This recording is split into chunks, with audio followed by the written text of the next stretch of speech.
Elon's task here is huge. I will say for your audience, please stay tuned because the opposition here is multifaceted. The federal judge insurrection, which is 1 million times more dangerous than the J6 guys going up there to take some photographs. The federal judiciary insurrection is very dangerous. And I think their number one target is Elon Musk. They just already got this FOIA request, which I don't know how the judge even did this, Obama appointee.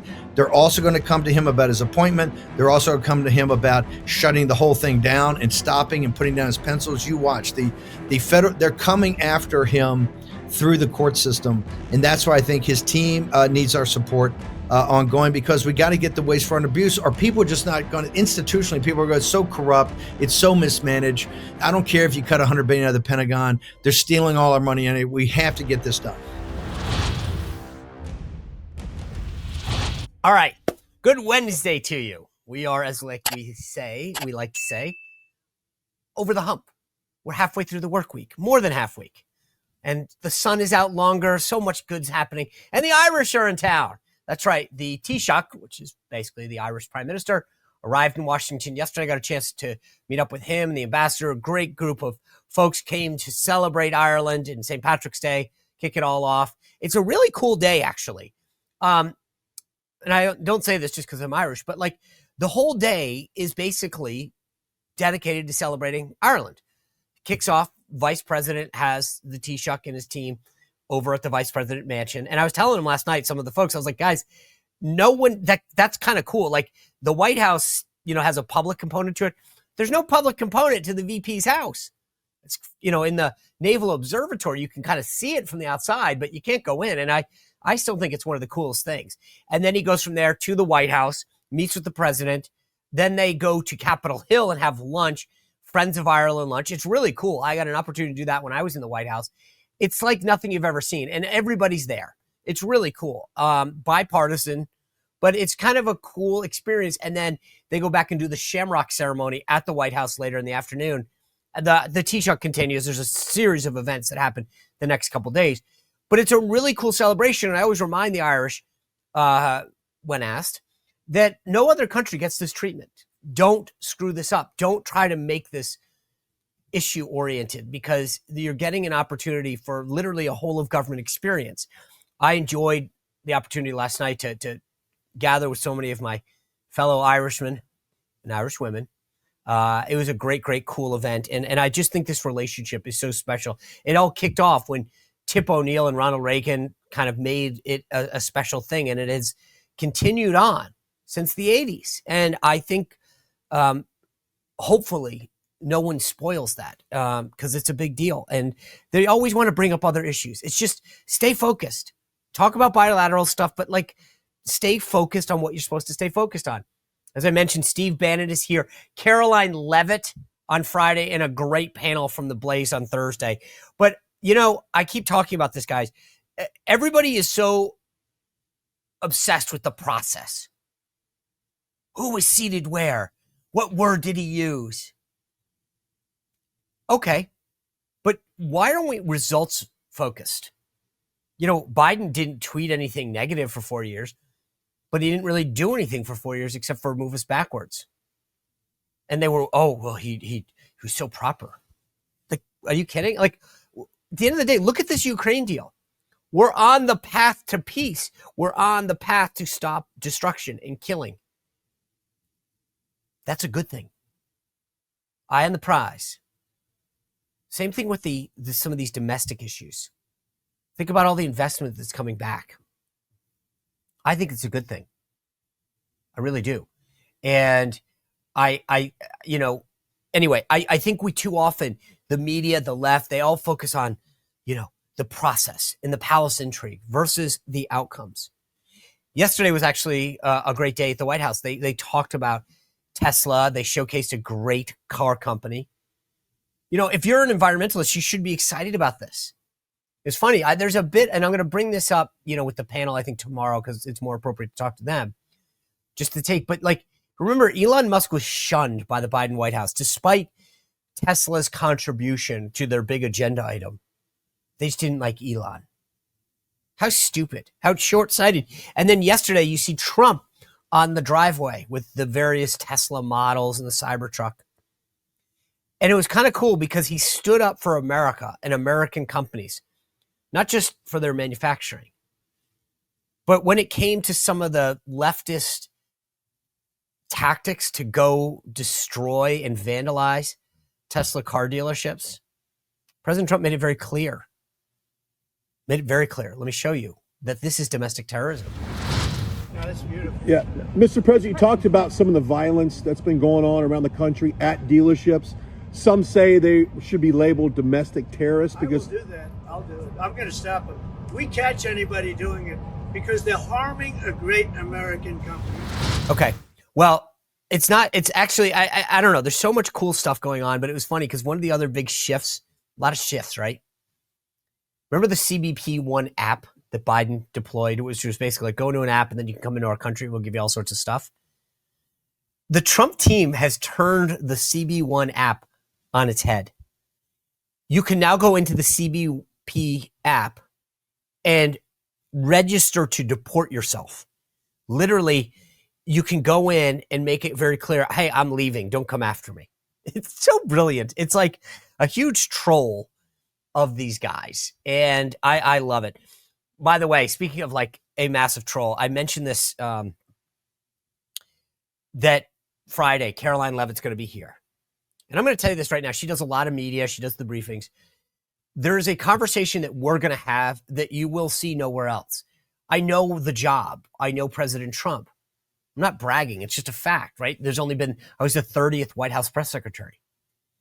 And I want to get into a conversation with her about the job and interacting with the media that no one else can do because they just haven't held the job. So I'm excited, really excited about this conversation that we're going to have on Friday. Hit the subscribe and notification button. But trust me, no one else can have this discussion. Not only will they not, but they can't because they just don't know the nuances of the job. And I'm excited to actually bring it to you.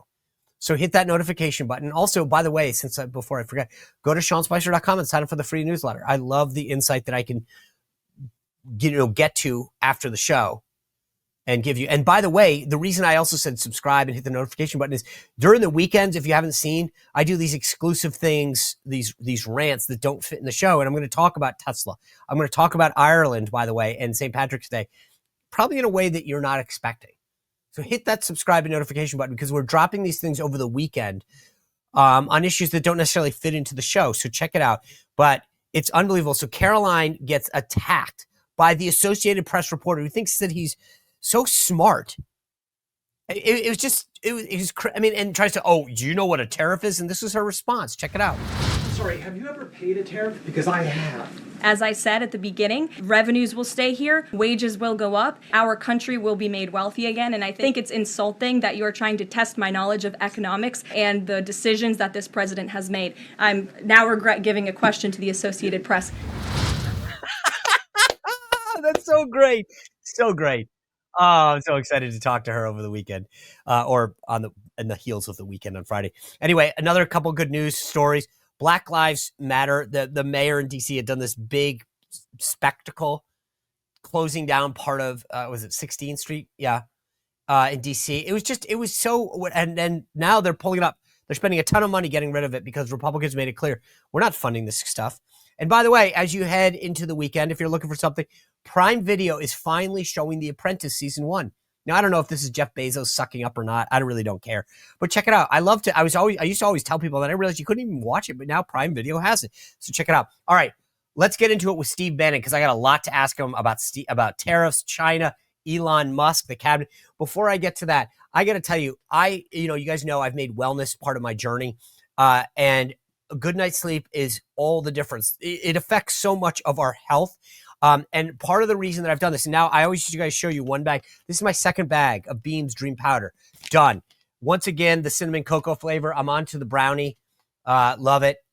And the peppermint. Unbelievable. And if you want to make sleep a priority, and literally last night I'm going up the stairs and I stopped. Oh my God, I forgot my Beam. Because I know the difference between a night with Beams Dream Powder and a night without it. People ask me all the time, Sean, do you use it? Oh, yeah. That's why there's 2 empty bags. Yes, every night. Put a scoop of it in water, 30 seconds to 45 seconds. I tried to go to a minute, way too long. I had to cool off. I love this stuff. It tastes great. And I'm so excited to share something that's made a real difference for me. The Beams Dream Powder is literally awesome because it's made in America. It's run by people who share our values. They are hardworking. They're full of integrity. They deliver results. Professional athletes, professional executives all use it. It's science-backed, gives you a healthy nighttime blend with ingredients shown to improve your sleep, and you wake up refreshed and ready to go. It is made with reishi, magnesium, L-theanine, apigenin, and melatonin. It's such a game changer with respect to your sleep. Beam is giving my listeners the ultimate Patriot discount of 40% off. So you can go to shopbeam.com/Spicer, use code Spicer, shopbeam.com/Spicer. Use code word Spicer for up to 40% off. It's an American company with great results. I'm telling you, every night, part of my routine. By the way, one last thing before I get into it with Steve Bannon. Ronald Reagan said this best: freedom is never more than one generation away from extinction. Those words have never felt more true, which is exactly why if you have a high schooler, or let's call it even a middle schooler, you've got to send them to the Great American Leadership Program. It is not a summer camp. It's not a regular old seminar. It's an elite hands-on leadership summit designed to embrace high school students. I'm going to give you an exception, rising high school students too, if you have a middle schooler, with the tools to think critically, to have the values and principles that have made America great. It's not just another program. You get to participate in some picturesque moments at Pepperdine University, which is in Malibu. Not bad. It overlooks the Pacific Ocean. And then you're up there at the Reagan Institute. It's unbelievable if you've never been to Simi Valley. It's all about giving the students these leadership tools. You get to play the president, maybe a military advisor. You could even play the press if you wanted to. I don't know why, but seriously, you could do that. There are fireside chats on the beach, inspiring guest speakers, leadership challenges that really put you to the test. It's this July. You do not want to miss it. It's a one-of-a-kind opportunity. And if you want to keep Ronald Reagan's vision alive, we need to invest in the next generation of Americans. Spots are limited and they're filling up quick. Remember, it's in July, but you need to register by March 15th. Go to reaganfoundation.org/summer, reaganfoundation.org/summer, and use code SPICER25 to save 25% off. But as I said, spots are filling up quick, and that only goes until March 15th. Freedom, guys, is not guaranteed. It's passed on when we teach and we lead the next generation. We've got to inspire them. Go to reaganfoundation.org/Spicer. Use code SPICER25. Without further ado, Mr. Stephen K. Bannon. Steve, always good to see you. Thanks for making time for us. Thank you, sir. Always good to be here. I guess you're still a commander? Well, for now. Let's see what you can. I thought I only did it for captains and above. Okay, I'm going to have to check my booker. Well, we'll work on that. Yeah, we'll let you know when that changes. But you are a new board member of the United States Naval Academy. I know. Well, you know, if you're not going to be SecNav, you might as well be on the board of the Academy again. You're too valuable. As valuable as you would be in restarting our shipbuilding program, you're more valuable as a communicator, particularly given information warfare we're in.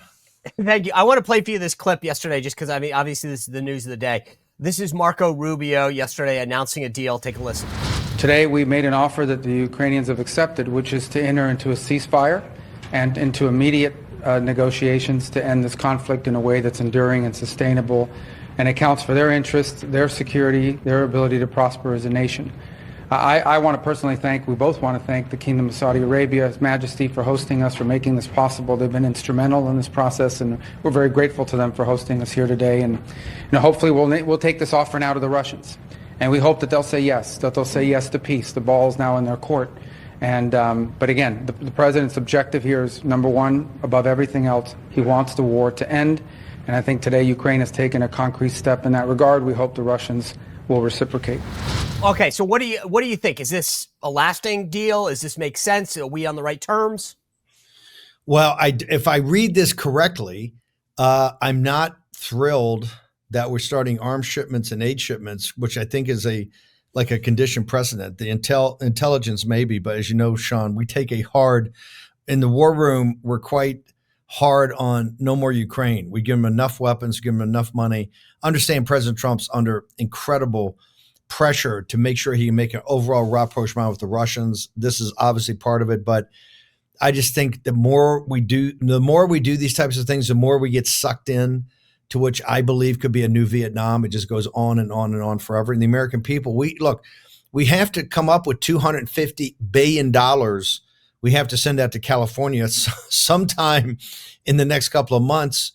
I just don't know. I think we just got to cut it off. But I think Rubio and those guys did a good job. It took a day. Finally, Zelensky, who I don't think they let in the room, if memory serves me correctly, they finally got it done the fourth time, and I guess they got this mining deal. But President Trump is a peacemaker, and he's working to get an overall peace between Ukraine and the Middle East and everywhere in between. So hat tip to him and the team, and particularly Rubio, who's been a little overshadowed by some of the other cabinet members and non-cabinet members. So, but I hate being involved at all in any type of aid or even economics with the Ukrainians.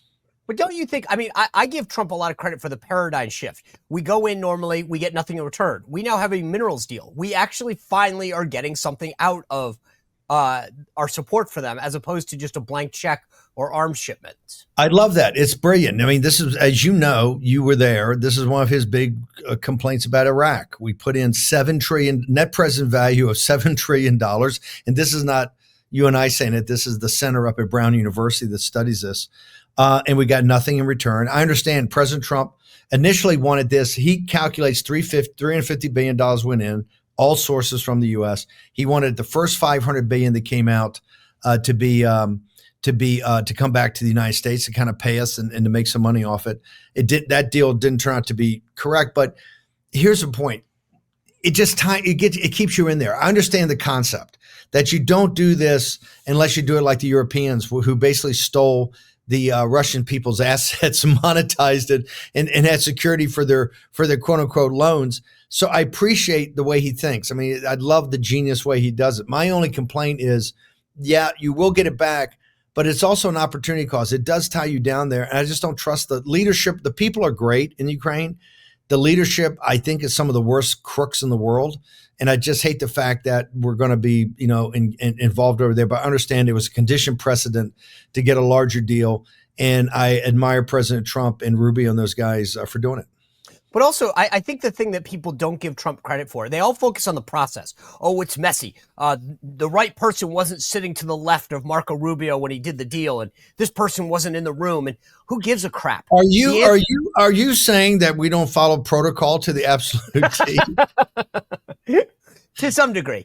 But I think the thing that was funny to me is not only did we get this deal with the minerals, but you saw Keir Starmer say Britain's going to have boots on the ground and planes in the air. Macron saying we need to up our percentage of GDP that we spend on our own national defense. And part of me is secretly going, you guys do realize you just did exactly what Trump wanted on all these fronts. Yes. Look, he's a master negotiator. This is why I kept saying, call their bluff, call Zelensky's bluff, and call the Europeans' bluff. First off, as you know, Starmer, the British Army, and pound for pound, they're the best fighting force in the world, along with us. They're great. They're courageous. They've been great allies. The Royal Navy, as you know, Sean, we're kind of the American Navy's kind of built in their image and likeness to a degree. They don't have the wherewithal. They haven't invested in defense in 30 years. They can't send 20,000 troops. They're all in NATO combined.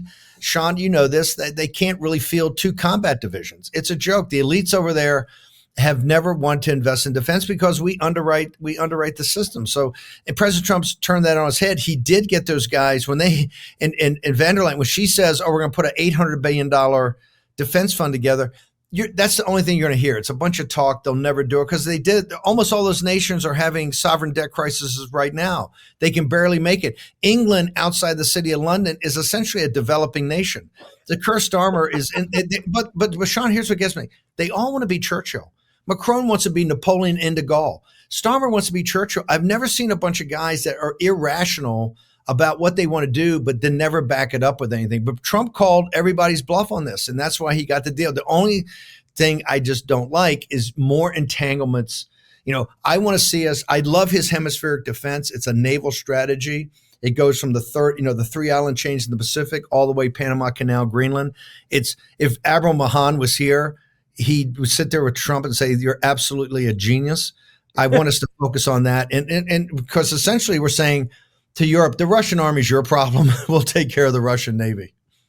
Speaking of the Navy, you had a guest on the War Room that really sounded the alarm on China, and made it seem like the threat was a lot more imminent. Do you share that view that the threat from China either taking over Taiwan or trying to get us into a war is a lot more imminent than maybe we believe or our leaders are aware of? I think it is. I think look, I'm associated with the Committee on the Present Danger China. We have a bunch of the hardest China hawks there. What we're saying is that, and you saw the Drudge Mac Daddy this week, the Caribbean as a Chinese lake, which a lot of people go, what are you talking about? I mean, the Chinese have been very strategic. It's the reason Trump sent Rubio to the Panama Canal for his first trip, and he just had BlackRock buy it from Hutchinson Whampoa, at least the operations of another of the internal ports there. We're taking over the Panama Canal to make sure the Russian Navy and the Chinese Navy can't meet in the Caribbean. If you go to the three island chains, I think is you see the declining economy of China, coupled with if we have the Russian rapprochement and a decoupling of Russia strategically from their lead strategic partner. Right now, the Persians, the Russians, and the Chinese are doing naval exercises in the North Arabian Sea and Indian Ocean. So it's going to take something to do that. But if you do that and things continue to crab sideways, the one thing Xi's going to fall back on, particularly since he's purged the PLA over the last 3 years and gotten his guys in there, I think an attack on Taiwan particularly could be very imminent. And you know who thinks this besides Steve Bannon? Is Taiwan Semiconductor Manufacturing. They didn't say we're going to Arizona and write $100 billion worth of checks over 4 years to not say that they now know, hey, we love the way Taiwan's playing more for defense. We love the fact the Seventh Fleet's here. We love all that, but we would like to have a couple of three plants back in Phoenix, Arizona.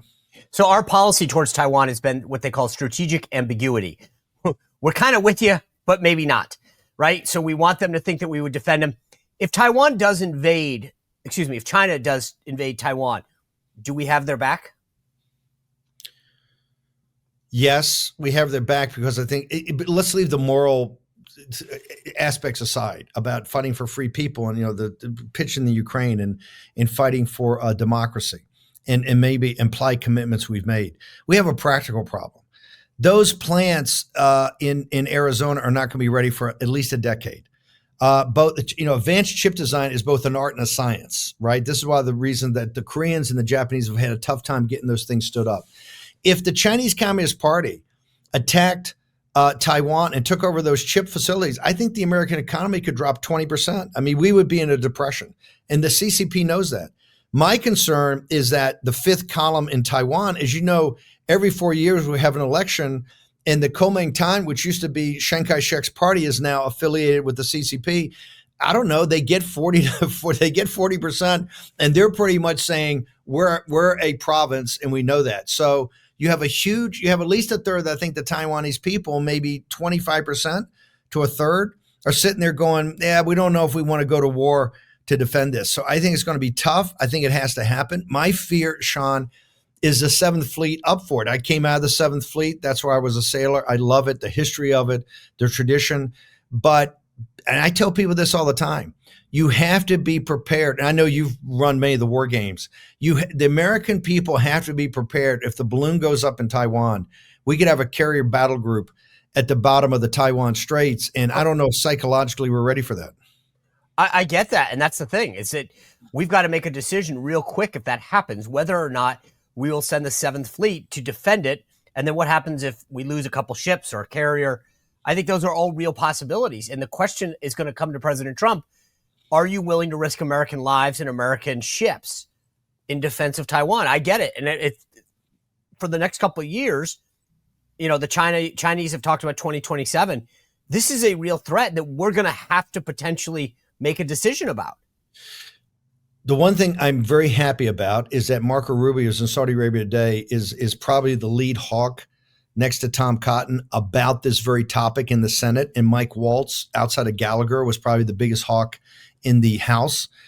Those two guys have random jobs. The Secretary of State and the National Security Advisor. Pete Hegseth is a hawk in this regard. I mean, they're not as bad as me. I don't believe in the legitimacy of the CCP and think we ought to assist Lao Beijing in overthrowing them. But they're about as tough a hawks as you could probably get on this topic. I do believe in this hemispheric new geostrategic defense that President Trump is talking about, the Monroe Doctrine 2.0. We have to align the Pentagon's $900 billion to that. We got to, what Obama couldn't do, which we had a very tough time and really didn't do it in our term, is you got to pivot to Asia. And in doing that, you got to withdraw from CENTCOM. And I tell folks, it's not that Obama spent 8 years, put Biden on it, and his whole thing from the beginning, we are going to pivot out of Asia, no more Asian wars. He got one Marine brigade forward deployed to Darwin, Australia. That was it in 8 years. And he's the first one to tell you, in the Pentagon, the CENTCOM mentality, because all those guys came up as second lieutenants and first lieutenants or JGs, the Marines, everybody is CENTCOM focused. It's very tough to pivot. In fact, the discussion a lot of people are having is about, we're going to get sucked into a ground war in Persia over the nuclear, or an airstrike over the nuclear facility. So it's not easy. It has to happen. This is why I think the Russian rapprochement and what we started off with in Saudi Arabia is so important to make sure that this thing happens, because the beginning of decoupling and I think isolating China really in East Asia and only East Asia is a geostrategic reset with the Russians. And this is why President Trump, I was just giving him some nits there on the deal about being involved in Ukraine. He's thinking at a much bigger picture level. And this is very important. I also think we have to manage the relationship. I'm a decoupling guy, but as their economy decelerates, we can't let Xi fall back on what I call Marxist nationalism. Kevin Rudd, the ambassador from Australia, has this magnificent new book out that he spent his career writing, that when you read it, you really realize how much Xi has tied Marxism with nationalism, Chinese nationalism, to create a pretty dangerous witch's brew. And we got to be very careful about that. Do you think that President, they're talking about this potential summit in June. Do you think that Xi, once President Trump got reelected, suddenly changed his mindset, maybe said, I don't know that 2027 is when we need to do this. Maybe we postpone it. Does Trump scare him or worry him or threaten him, I guess is the question? I think Trump both worries him, but I think he also sees as a potential opportunity. That I think he sees that President Trump is quite strategic, and Trump wants peace and prosperity. The way you get peace and prosperity is somehow you put the guns down and say, okay, here's what we're going to do. I think that he sees that as a potential upside. I think he also understands President Trump does respect him, and he respects President Trump. But on the good side for us, I think he also realizes Trump is not beyond saying, hey, if you want to roll, I'm ready to roll, and I'll roll as hard as you want to. So I think that's good. I think the place this is going to play out right now, I think there's a higher probability if we go forward this, that Russia and China get it on somewhere on their border, and maybe that's in the Arctic. I think the Arctic's the new great game of the 21st century. This is why I think President Trump continues to talk about Canada. In Canada, he's looking geostrategically and geoeconomically. Canada was just a dominion up to, I think, 82. It really hasn't had much time as an independent country. We think of it, but it's always part of the British Empire and still kind of part of the Commonwealth. But geostrategically, they're going to have huge problems in the Arctic, which is going to be a great power conflict. And the Chinese have already told them we're an Arctic power. And I think Canada's sovereignty and territorial integrity could be violated up there in the north. I think they understand it. I think President Trump, this is why Greenland, Alaska, with Canada in the middle, I think is such a big focus of his. And I think we could be very close to a potential shooting war, South China Sea or the Arctic, unless President Trump is able to do a rapprochement with Russia and then to kind of work China with maybe a threatened decoupling, and then to work together to put something together that could work for both countries. It's a little scary. I want to move domestically. Do you disagree with that? No, I think these are dangerous times. You're a Naval War College grad. I'm just wondering. Yeah. What do they teach you guys? The Naval War College? I already forgot a lot of that. Let me come back home for a second. What do you think overall about the job that Elon is doing in terms of Doge? Listen, Elon. I have a lot of problems with Elon. He has a lot of problems with me. I got that.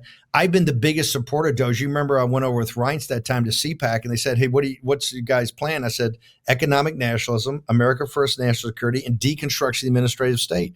We, as you remember, Peter Thiel, Blake Masters, we tried to take a crack at that in 17, and basically guys like Dr. Francis Collins and others told to go fuck ourselves, right? Just no. Remember, it was a joke, and Peter worked great. Blake put all that team together.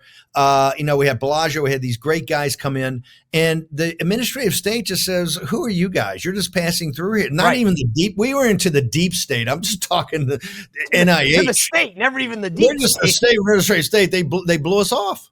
They literally. And for that reason, I give Elon a lot of credit. I mean, this guy. We've talked about this crap forever, and we're finally breaking through. These are shock troops. This is traumatic. My only issue is that we don't lose. Listen, Scott Bessent's plan's pretty straightforward. We got to get from 6.5% of GDP as a deficit, which is roughly $2 trillion a year. We have to get under $1 trillion.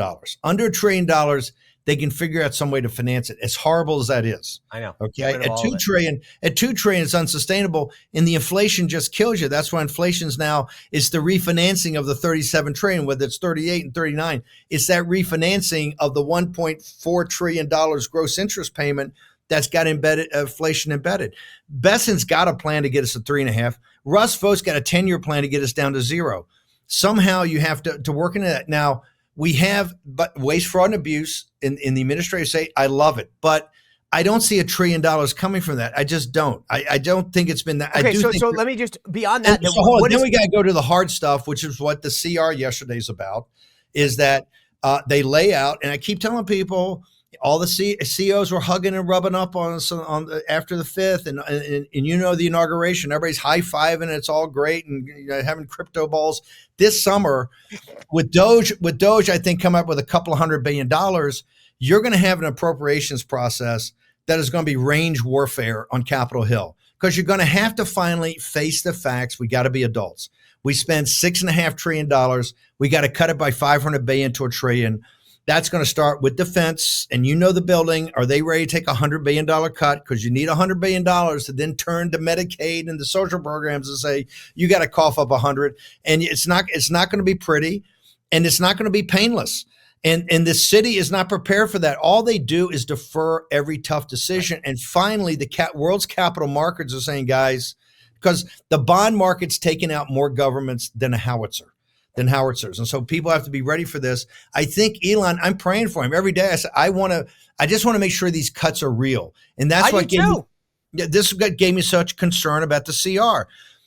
Think of the madness of this, that we are having Biden, and brother, we all signed on because President Trump needs it. We all need it. And quite frankly, I think Johnson just delayed so long, we got jammed up. But for your audience to think about this for a second, we are on Biden-Harris's budget for 2025. First off, it's their numbers and their priorities. Number two, there's a baked-in $2 trillion deficit. But I haven't gotten to the worst. The worst is actually what Doge has found today. And let's say on their website, the $100 billion is real. I think it's less. Let's assume it's real. We are financing the waste, fraud, and abuse through the end of the year. Now, Russ Vought and other guys say, hang on, Steve. We're going to have impoundment, right? We're going to impound from the executive. Or Lindsey Graham, the guys have already said with Rand Paul, told Elon, we're going to do rescissions. We're either going to rescind some or we're going to do impoundment. That's all great. I'd love it if it happens. I do know that they tried to impound $2 billion of foreign aid a couple of weeks ago, and it's a group called the Supreme Court, I think they are, that didn't back our play on that, So I don't know. I mean, it's a free ball. This shows you the support people have for President Trump, because all the Republicans held together essentially for Tom Massey. And I don't fault Massey. He's been on this, and everything he said was logical, but it's, we have to kind of kick it down the road. But this summer, you're not going to be able to avoid it. This summer, you're going to come to the conversion. I hope so. Well, we'll have to see. We did actually do single subject appropriations bills 2 summers ago when Kevin McCarthy got turfed out for not. And those bills never got finalized and never got put in this budget. This is why we're sitting on a Kamala Harris, Joe Biden set of numbers. All right. So you said you have problems with Elon. He has problems with you. There's reports out there that President Trump wants you guys to sit down. It's Lent, Steve. Are you guys willing to? He wanted Jared and I to sit down. I'm just kidding. I don't want to bring up bad memories, but if I don't. Let's face it. I don't play well with others. I know that. But would you, for the sake of getting the agenda done, are you willing to sit down with Elon? I think for what has to happen now, Elon doesn't need any advice from Steve Bannon and doesn't need any kind of sit down. No. But for the sake, if President Trump says, I just want you guys, he had a cabinet meeting the other day. He says, hey guys, play nice. If he says, will you guys sit down, break bread, have a cup of coffee, are you in? I will do anything. If my president tells me something's got to happen, it always happens. So he hasn't asked you yet? I revere President Trump, and I know the pressure he's under. I said on the show the other day, I said, if you think about it for a second, here's a guy that's trying to stop the kinetic part of the Third World War, take on the cartels and deport 10 million people. He's got the markets on fire, his trade tariffs, everything. They're hammering him every day, and he's throwing out new tariffs on Canada and Mexico, everywhere. But, and among that, has he asked you to sit down with Elon in all of that? He's got to call and whip the vote for the House. He's calling Congress. He's calling backbenchers. He's calling Burchett in Tennessee, who I love. He's calling Burchett to get him into his vote. I mean, come on. Can anybody do any heavy lifting? But okay, so has he asked you? As he works down that list, has he called Steve Bannon and said, "Hey, I'm not going to support the guy"? You expect me to verify the fake news of Maggie Haberman? No, that's why I'm asking you. I wouldn't. That's why I don't. I cannot disclose private conversations with the president. But you would meet with him. If President Trump wanted me to do something, I always do something for President Trump. All right, I want to move on. First of all, let me go on, but hang on. Everybody understands something. Elon's task here is huge. Right. I'm not particularly crazy about going on Larry Kudlow and saying, hey, all the money's in entitlements and that's where we got to cut. I'd like to have some message discipline, maybe with the White House, with the White House comms team and maybe over at Treasury. I think his focus has got to be to put some reality in back of this. Instead of let's talking about we're going to cut $600 or $800 billion of entitlements of Social Security, let's get what you've got. And I think be more open about it. If you put it up, actually have the next day one of your guys on a Zoom call and bring, like Trump does, give it to me. I'm going to walk you through. We put up $10 billion or $4 billion a day. $4 billion went up yesterday. Here is the contract. Here's the line item. Here's who's going to leave. Next question, please. I think we need to get to that stage so people know if it's going to be $1 trillion or it's going to be a couple of $100 billion. Dude, I'd take a couple of $100 billion of waste, fraud, and abuse. I'd take that as a down payment of getting to below $1 trillion deficit. That would be patriotic duty if that was happening. I just think now we need to see the reality. So he doesn't need to talk to Steve Bannon about that. He's got clear runway and a team that's getting on. And after the meeting the other day, he knows that he's working with the team. I will say for your audience, please stay tuned because the opposition here is multifaceted. The federal judge insurrection, which is 1 million times more dangerous than the J6 guys going up there to take some photographs.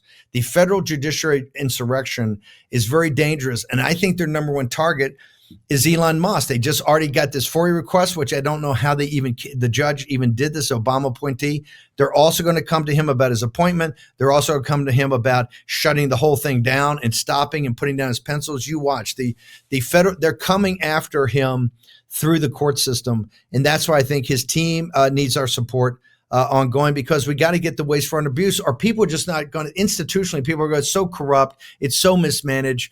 I don't care if you cut $100 billion out of the Pentagon, they're stealing all our money, and we have to get this done. I agree.